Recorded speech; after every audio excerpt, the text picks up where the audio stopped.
have to think about it. Do you hear that with clients after you've made your presentation? No answer, we have to think about it. Hello, my name is Greg Story. I'm the president of Dale Carnegie Training here in Japan. We're coming to you from the High Performance Center here in Akasaka in Tokyo.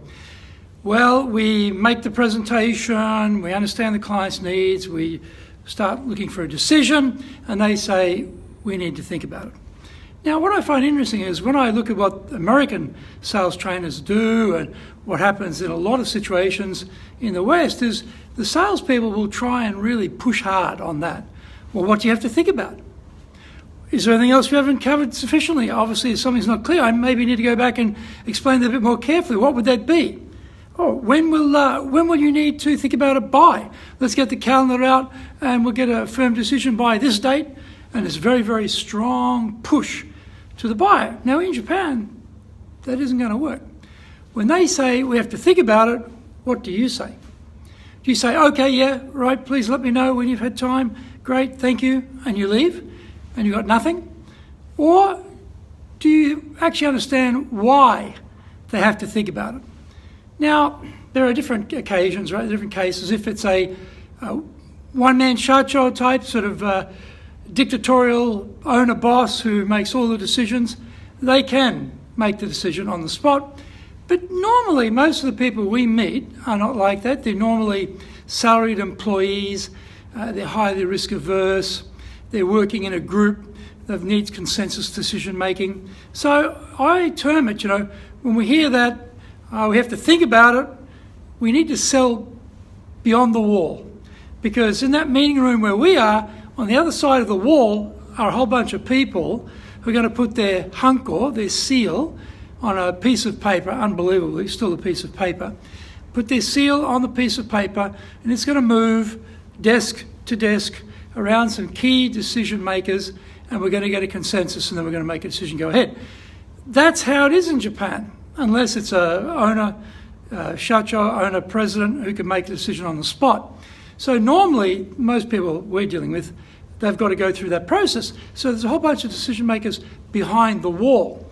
So the person who's sitting in front of us, really, they can't make the decision. So no matter how much you want to push them or, hedge them in or try and wedge them into making a decision, it's not going to happen. They don't have the power. And, Japan shouldn't be like that. These people should be able to make a decision. This isn't fair. Oh, really? Too bad. Japan is not changing because you don't like it. This is how it is. We have to like it. So what can we do about that? Well, presumably we've done a pretty good job of now questioning to understand the trends of the industry, particular circumstances of their company, issues that they want to solve. We've found out if there's a match with what we can do in terms of solution provision to help them with that. All good. We know, okay, we've got the solution. This is the best one for them. Now what we've got to do is make that happen. They, after the meeting, will then need to report to others about this potential opportunity to have you supply a solution. Now, the ones behind the wall are not in that meeting room.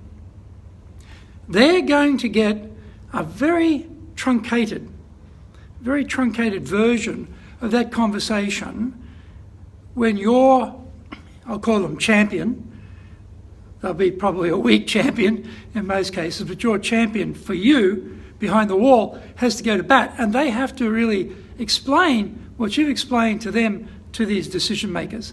And they do a pretty damn poor job most of the time, right? Because it's very abbreviated. A little headline going up there, not too much depth. So while we've got them in the room, they say, we'll have to think about it. Don't argue the point. Oh, no, you don't have to think about it. You can make a decision now. Oh, let's make it tomorrow. Don't bother going there. Say, okay, I understand that, thank you. And I know, there's lots of stamps, seals have to go on the decision-making piece of paper in the end. But think about all the people who are going to be involved. And considering what I've talked about so far, is there anyone you can think of in that group, excuse me, who'd have a particular concern? And then shut up. Don't keep talking. Ask that question and shut up. Let them digest that. Because what they'll be seeing in their mind's eye are a series of faces. And they'll be thinking about the people. let them think. Give them time. And then they might think, oh, well, yeah, there's so-and-so. Okay, don't answer that yet. Leave it, park it. Say, okay, thank you. Apart from so-and-so, does this decision really have a major impact on anybody else within the group? Oh, yeah, there's also so-and-so. How about, apart from these two, these sound like probably the two key people. Would there be a third person? Oh, there's basically these two, or there's one more. And then you've probably got the three key people there. It's enough. Don't keep going with it. Oh, I want the sixth person, the seventh person. It sounds like manipulation. People don't like that. That's stupid, actually. But you get the top two or three key people behind the wall, in addition to the person you're talking to, and then you know what you're dealing with. So now you've fleshed out where are the problems going to lie. And then we ask, well, of those 3, 2 people, whatever it is I've discussed with you, who do you think is probably going to be the person having the greatest problem with taking this solution on board? And again, shut up. Don't speak. Even if it takes a while for the answer to come out. Japan is very happy with silence. We all know that. They can sit there forever in silence. They're not uncomfortable. You might be uncomfortable. Get over it. Wait till they answer you. And then you find out what that concern is. And you say, well, okay, and the second person you mentioned, would they have the similar concern or would it be a different concern? Now we start to work out if there's more than one issue.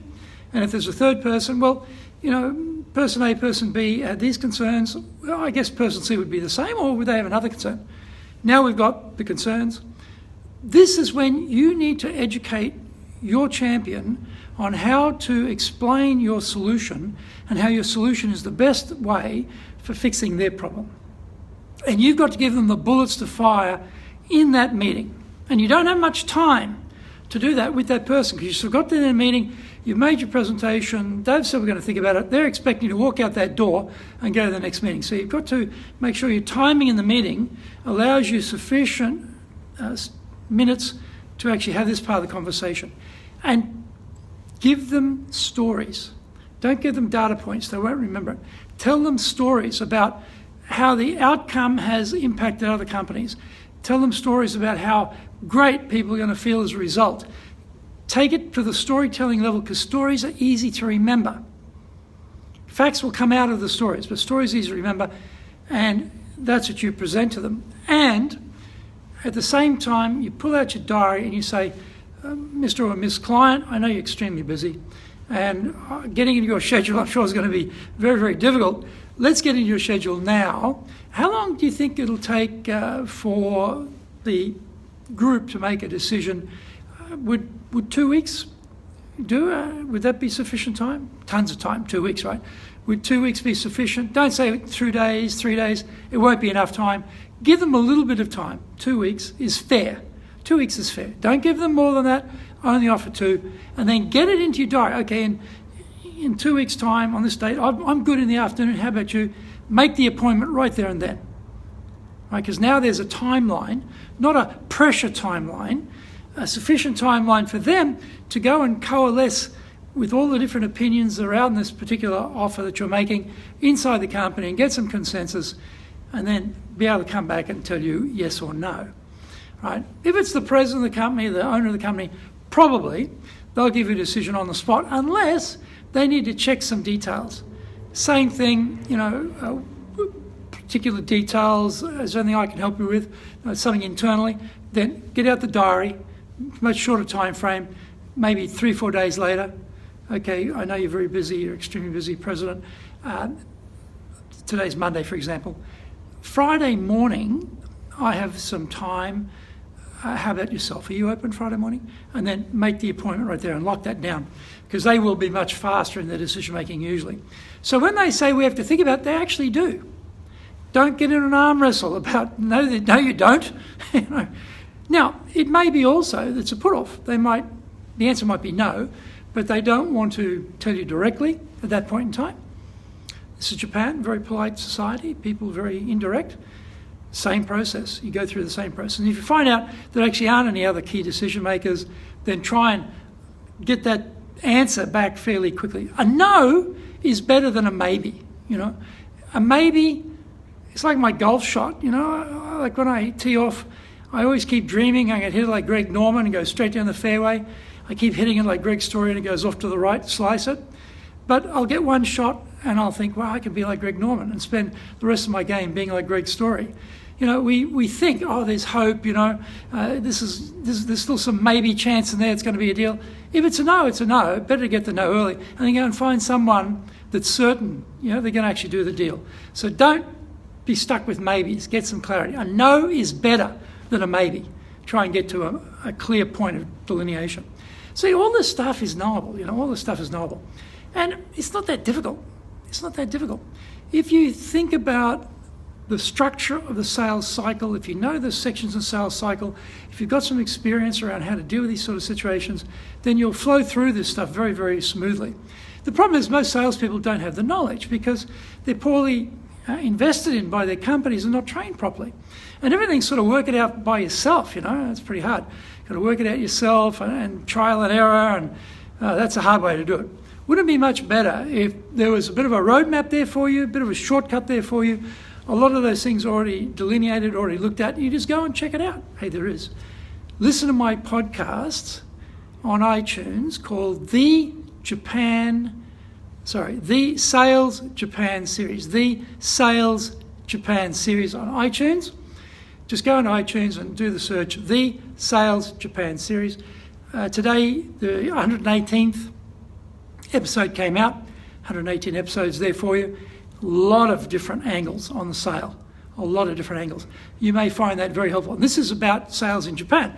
Because a lot of stuff I read and I listen to podcasts from particularly America, mainly America, doesn't apply in a lot of cases here. It just doesn't apply. And that's actually why I wrote my book too. Did I mention I've got a best-selling book? Let me mention it now. Japan Sales Mastery was written. I published that last April, a year ago, almost a year ago, because the stuff that I was educated on, the stuff that I was reading, didn't really fit into the Japan frame. And I thought, you know, I'm suffering here. This is hard. Why don't I take the things that I've learned over these last 30 years and put that into a book for people who are selling to Japanese buyers and who have been suffering like I've been suffering, and maybe that'll be a bit of a service to everyone, which I did. And bestseller on Amazon, didn't expect that, that's great. But it shows, you know, it shows there's an appetite for that sort of thing. It's knowledge. So if you prefer to listen, try the podcast, The Japan Series on iTunes. If you prefer to read, go to Amazon, order my book. If you prefer to watch videos, we have a fantastic channel. It's 769 videos now, 769 I think, or very close to 770, so let's say 769, on our YouTube channel, Japan Dale Carnegie TV. Find Japan Dale Carnegie TV and you'll see lots and lots of videos there with lots of instruction, all free, all very easy for you to do. Or you might want to really get serious and really dive in and say, well, it's time to invest in my professionalism in the sales business. It's something that I'm going to be in this business. I really need to invest in. You know, every professional invests in their education, ongoing education as well. Maybe you haven't done much for a long time. Maybe you've just been cruising along with what you learned a long time ago. Or maybe you never got taught anything. You just had to work it out yourself. We should stop doing that. We should actually get educated. Go to our website, enjapan.dalecarnegie.com. enjapan.dalecarnegie.com, and have a look at all the stuff we've got on there to help you, all the resources there to help you to become better, and particularly we have courses. We have a one-day sales program that deals with building trust, how to ask the right questions, and how to properly present the solution. That's a one-day version. We take it a bit further on the two-day version where we do the trust, ask questions, how to present the solution. We add how to deal with pushback. Your price is too high. We've got to think about it, right? All that sort of stuff. And also how to then close out the deal. And then we have a 3-day program which looks at the prep you need to do, that whole sales cycle, build the trust, ask the questions, present the solution, deal with objections, and ask for the order, and then the follow-up part. So it's a more complete 3-day version.